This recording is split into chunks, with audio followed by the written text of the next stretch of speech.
nas ondas da história local. Património, arqueologia, tradições, histórias da história de Lafões. Segundas-feiras às 15, com repetição às 18.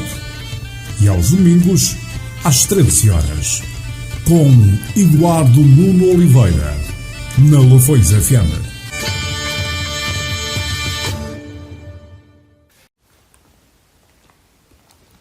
Na transição do século XIX para o século XX, o coletivo São Pedrense vivia momentos de grande animação recreativa, social e cultural, refletindo-se na fundação de associações locais para o convívio, na produção jornalística e nas artes musicais, teatrais e mesmo na tradição das corridas de touros.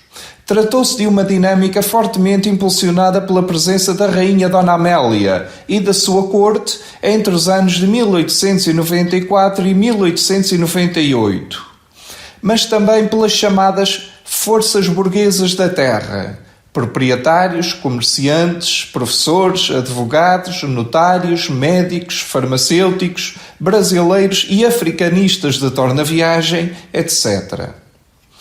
Deixando o jornalismo local e o mundo artístico são-pedrense para uma próxima crónica, trazemos hoje aos ouvintes da Lafões FM a formação e o desenvolvimento das duas principais casas de recreio local, o Grêmio de Lafões e o Clube de São Pedro do Sul.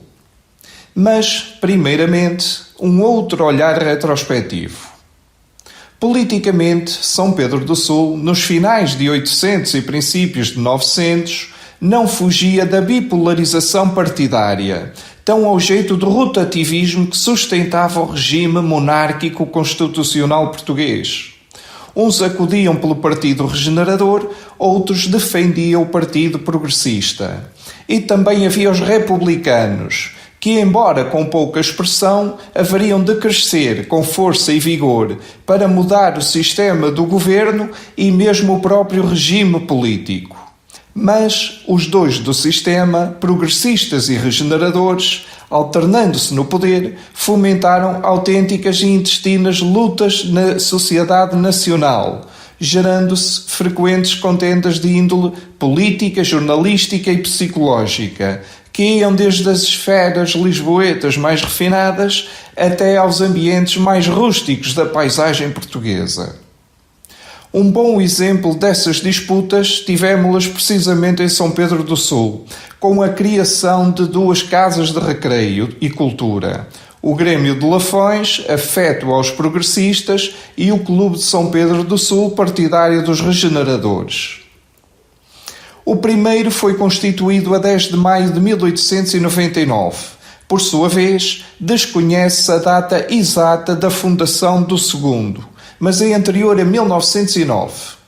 E as suas respectivas sedes localizavam-se ambas no centro nevrálgico da vila, o Grêmio de Lafões na casa do antigo Café Edgar e a do Clube de São Pedro do Sul numas salas de uma casa brazonada, já demolida, que ficava na esquina da Rua Bandeira de Melo com a Rua Serpa Pinto, precisamente onde se acha agora o busto do poeta António Correia de Oliveira.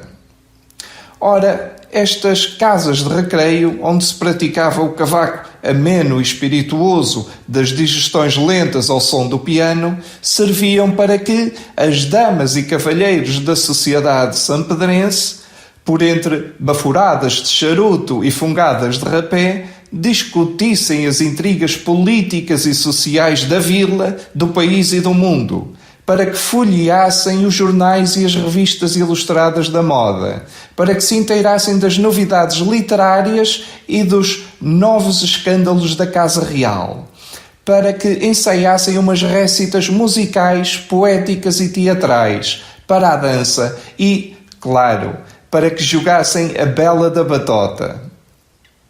E foi precisamente o Clube de São Pedro do Sul o primeiro nesta vila a criar uma pequena sala de espetáculos, que funcionava na sede dessa associação, ou seja, ainda antes da inauguração do Teatro Gil Vicente, no ano de 1911, já no Clube de São Pedro do Sul se praticava a arte da talma. sendo a trupe composta pelos sócios e famílias do clube e que, esporadicamente, proporcionavam noites bem passadas com pequenas exibições e espetáculos. Seria um ambiente very British, onde também se tocava piano e falava francês. Mas tudo tem um fim. Desaparecendo uns associados e afastando-se outros, adicionando-se conturbações sociopolíticas causadas pela Revolução de 1910, que instituiu um regime republicano, as duas casas de recreio são-pedrenses viveram com graves dificuldades, ao ponto de irem definhando, até que se extinguiram definitivamente. O primeiro a cair foi logo o Grêmio de Lafões, que teve problemas com a República e não resistiu além de 1913. O Clube de São Pedro durou mais uns anos. Logo que foi instituída a República, os dirigentes do clube trataram de adaptar a associação aos novos ventos de mudança, resolvendo por unanimidade dos sócios que essa antiga associação monárquica passasse a designar-se de Centro Republicano de São Pedro do Sul.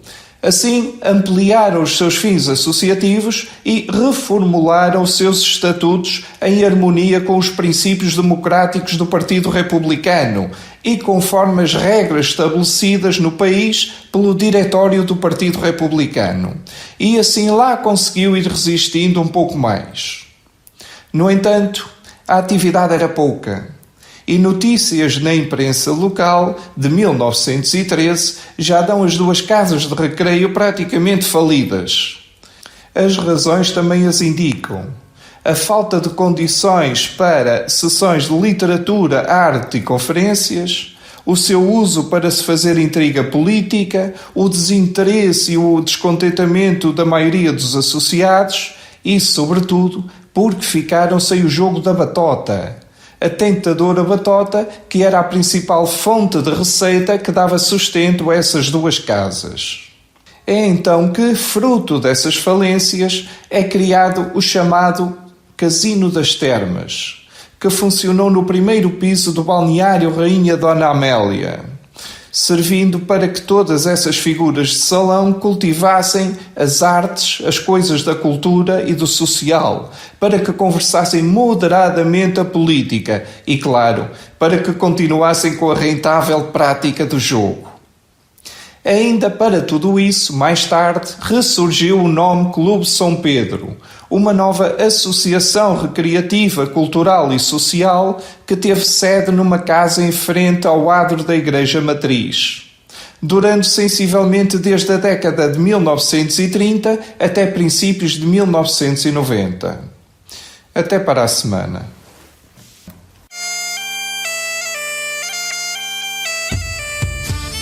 Nas ondas da história local. Património, arqueologia, tradições, histórias da história de Lafões.